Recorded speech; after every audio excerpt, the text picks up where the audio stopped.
Bismillahirrahmanirrahim. Assalamualaikum warahmatullahi wabarakatuh. Jadi di sini saya akan membahas salah satu dari materi akuntansi, yaitu akuntansi zakat. Pendahuluan, secara umum fungsi zakat meliputi bidang moral, sosial, dan ekonomi. Dalam bidang moral, zakat mengikis ketamakan dan keserakahan hati si kaya. Sedangkan dalam bidang sosial, zakat berfungsi untuk menghapuskan kemiskinan dari masyarakat. Di bidang ekonomi, zakat mencegah penumpukan kekayaan di tangan sebagian kecil manusia dan merupakan sumbangan wajib kaum muslimin. Besarnya peranan zakat bagi umat telah disadari pula oleh negara, termasuk di Indonesia yang telah memberlakukan Undang-Undang Nomor 38 Tahun 1999 tentang pengelolaan zakat. Pemerintah menyadari bahwa jika pengelolaan zakat dilakukan dengan baik, transparan, dan bertanggung jawab, maka banyak persoalan sosial dan ekonomi dalam masyarakat dapat terpecahkan. Pengertian zakat, infak, dan sedekah.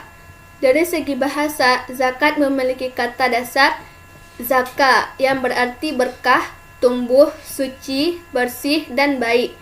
Sementara zakat secara terminologi berarti aktivitas memberikan harta tertentu yang diwajibkan Allah Subhanahu wa taala dalam jumlah dan perhitungan tertentu untuk diserahkan kepada orang-orang yang berhak. Infak menurut bahasa artinya adalah membelanjakan harta, sedangkan menurut terminologi artinya mengeluarkan harta karena taat dan patuh kepada Allah Subhanahu wa taala. Pengeluaran infak dapat dilakukan oleh seorang muslim sebagai rasa syukur ketika menerima rezeki dari Allah dengan jumlah sesuai kerelaan dan kehendak muslim tersebut. Sedekah adalah sesuatu yang ma'ruf atau benar dalam pandangan syariah dan dilakukan karena mengharap pahala dari Allah Subhanahu wa taala.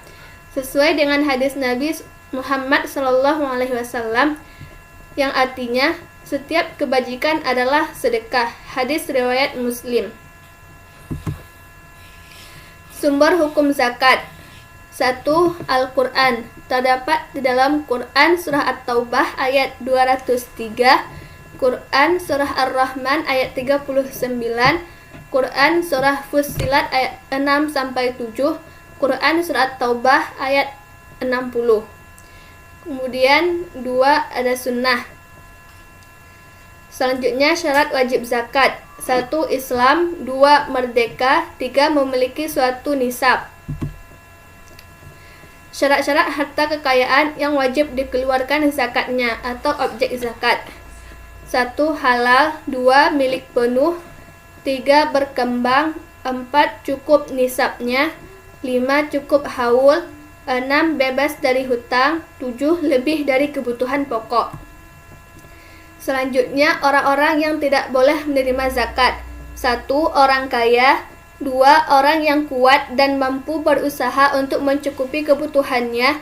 3. Bapak, ibu, kakek, nenek, hingga ke atas. Diperbolehkan kepada saudara. Selanjutnya, penerima zakat. Allah Subhanahu wa taala menentukan kepada siapa zakat itu harus diberikan. Sebagaimana firman Allah dalam Quran Surah At-Taubah ayat 60. Ada 8 asnaf atau golongan yang berhak menerima zakat, yaitu 1. Orang-orang fakir. 2. Orang-orang miskin. 3. Pengurus zakat atau amil. 4. Untuk memerdekakan budak atau riqab. 5. Para mu'allaf yang dibujuk hatinya. 6. Orang-orang yang berutang atau gharim. 7. Orang-orang yang berjuang di jalan Allah. 8. Orang-orang yang sedang dalam perjalanan. Perlakuan akuntansi atau PSAK 109. Perlakuan akuntansi dalam pembahasan ini mengacu kepada PSAK 109 yang ruang lingkupnya hanya untuk amil yang menerima dan menyalurkan zakat dan infak atau sedekah. PSAK 109 ini merujuk kepada beberapa fatwa MUI, yaitu sebagai berikut. 1. Fatwa MUI nomor 8/2011 tentang amil zakat. 2. Fatwa MUI nomor 13/2011 tentang hukum zakat atas harta haram. di mana zakat harus ditunaikan dari harta yang halal, baik jenis maupun cara perolehannya. 3. Fatwa MUI nomor 14/2011 tentang penyaluran harta zakat dalam bentuk aset kelolaan. Aset kelolaan yang dimaksud adalah sarana atau prasarana yang diadakan dari harta zakat dan secara fisik berada di dalam pengelolaan pengelola sebagai wakil mustahik zakat atau penerima zakat. Sementara manfaatnya diperuntukkan bagi mustahik zakat. Jika digunakan oleh selain mustahik zakat, maka pengguna harus membayar atas manfaat yang digunakannya atau diakui sebagai dana kebajikan oleh amil zakat. 4. Fatwa MUI nomor 15/2011 tentang penarikan, pemeliharaan, dan penyaluran harta zakat. Laporan Keuangan Amil atau PSAK 101. Laporan keuangan entitas amil merujuk pada akuntansi dana yang digunakan pada penyajian laporan keuangan nirlaba yang disesuaikan. Berikut ini komponen-komponen laporan keuangan lembaga amil. 1. Laporan posisi keuangan pada akhir periode merupakan laporan yang menjelaskan aset, liabilitas, dan saldo dana. 2. Laporan perubahan dana merupakan laporan perubahan masing-masing dana. 3. Laporan perubahan aset kelolaan merupakan laporan yang menggambarkan perubahan aset kelolaan amil berdasarkan jenis aset masing-masing. 4. Laporan arus kas merupakan laporan kas masuk dan kas keluar. Dan 5. Catatan atas laporan keuangan. Akuntansi amil atau PSAK 112. Amil dalam melaksanakan tugasnya tidak hanya mengelola dana zakat, tetapi banyak juga yang berperan sebagai lembaga sosial. Oleh sebab itu, terkait pelaksanaan tugasnya, maka akuntansi amil menggunakan konsep akuntansi dana. Dengan akuntansi dana, akan dibentuk dana sesuai dengan tujuan dan ketentuan syariah dari masing-masing dana. Contohnya, dana zakat harus dipisahkan dengan dana infak atau sedekah, karena zakat memiliki ketentuan syariah dari mustahiknya. Dana zakat. 1. Penerimaan zakat diakui pada saat penerimaan kas atau aset non-kas.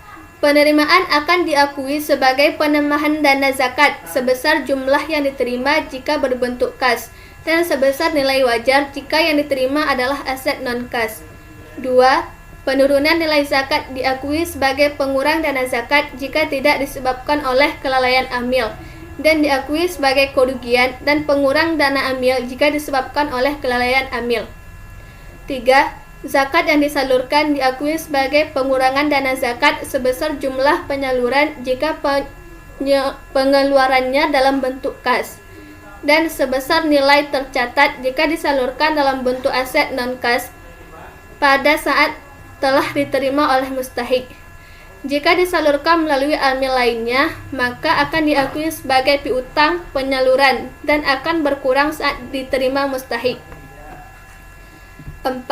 Bagian dana zakat yang disalurkan kepada amil diakui sebagai penambahan dana amil dan pengurang dana zakat. Amil merupakan salah satu mustahik yang berhak menerima zakat. Asumsi besarannya adalah 12,5%. 5. Amil dapat memperoleh ujrah jika menentukan muzaki penyaluran zakat melalui amil. Ujrah yang diterima akan diakui sebagai penambahan dana amil. 6. Beban penghimpunan dana dan penyaluran zakat harus diambil dari porsi dana amil. Jika terjadi kekurangan dana amil, maka diperbolehkan meminjam dana zakat tetapi harus dikembalikan. Dana infak atau sedekah. Untuk akuntansi dana infak atau sedekah pada dasarnya sama saja dengan dana zakat, yang membedakan bahwa penerimaan atau pengeluarannya dilakukan untuk akun dana infak atau sedekah. 1. Penerimaan infak atau sedekah diakui pada saat penerimaan kas atau aset non-kas sebagai penambahan dana infak atau sedekah sebesar jumlah yang diterima jika berbentuk kas dan nilai wajar jika aset non-kas. 2. Penyusutan dana aset infak atau sedekah akan diperlakukan sebagai pengurang dana infak atau sedekah yang penggunaannya telah ditentukan oleh pemberi. 3. Penurunan nilai infak atau sedekah diakui sebagai pengurang dana infak atau sedekah jika tidak disebabkan oleh kelalaian amil, dan diakui sebagai kerugian dan pengurang dana amil jika disebabkan oleh kelalaian amil. 4. Infak atau sedekah yang disalurkan diakui sebagai pengurang dana infak atau sedekah sebesar jumlah penyaluran jika dalam bentuk kas, dan nilai tercatat jika diserahkan dalam bentuk aset non-kas. 5. Jika dana infak atau sedekah dikelola dan belum disalurkan untuk sementara waktu, maka hasil pengelolaannya diakui sebagai penambahan dana infak atau sedekah. 6. Bagian dana infak atau sedekah disalurkan kepada amil diakui sebagai penambahan dana amil dan pengurang dana infak atau sedekah. 7. Amil dapat memperoleh ujrah jika menentukan pemberi infak atau penyaluran infak atau sedekah dilakukan melalui amil. Ujrah yang diterima diakui sebagai penambahan dana amil. 8. Beban penghimpun dan penyaluran infak atau sedekah harus diambil dari porsi dana amil, maka diperbolehkan meminjam dana infak atau sedekah tetapi harus dikembalikan. 9. Bagian dana infak atau sedekah yang disalurkan akan diakui sebagai penyaluran jika telah diterima oleh mustahik. Jika disalurkan melalui amil lainnya, maka akan diakui sebagai piutang penyaluran dan akan berkurang saat diterima mustahik. Untuk penyajian, amil akan menyajikan dana zakat dan infak atau sedekah, dan dana amil secara terpisah dalam laporan keuangan. Pengungkapan atas laporan keuangan antara lain: 1. Terkait dana zakat, kebijakan penyaluran zakat termasuk untuk amil dan non-amil, metode penentuan nilai yang wajar, rincian jumlah penyaluran dana zakat untuk setiap kelompok mustahik, pengguna dana zakat dalam aset kelolaan, baik yang dikendalikan amil maupun pihak lain, serta hubungan pihak berelasi amil dan mustahik. 2. Terkait dana infak atau sedekah, kebijakan penyaluran infak atau sedekah, uang nilai wajar, keberadaan dana infak atau sedekah yang dikelola terlebih dahulu beserta hasil olahannya, rincian jumlah penyaluran dana infak atau sedekah dalam aset kelolaan, baik yang dikendalikan amil maupun pihak lain, serta hubungan berelasi amil dan mustahik. 3. Terkait dana non-halal atau jika ada, dana amil dan kinerja amil. Baik, sekian. Wassalamualaikum warahmatullahi wabarakatuh.